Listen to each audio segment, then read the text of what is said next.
شفت طيب وكن الطيب يعاني، في الشر يدوي الكبود ويخلص النية. أصل العرب من يمين الكعبة وداني، وش لك تحد العرب في بقعة سية. ومن واقع التجربة والدافع إنساني تذكروا ذا البيوت التابعة لية. إن شفت حية وحول الحية هيماني، فارمى اليماني ولا تهتم للحية.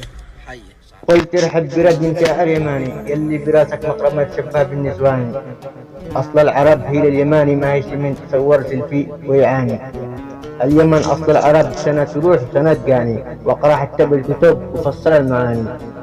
كتبوا بالتاريخ اليمن أصل العرب وهي اليماني، ما كتبوش لبن سعود قدوا بيعاني. تشتي تشلوا تاريخنا بدون ما تقرأوا المعاني، تحسبي مدرسة تغش وتشتي تطلع دكتور عناية. ابن اليمن أصله معروف مثل المعاني، ما ينتقل أصله لا أصل سلماني. عد باقي كتب اللي كتبوه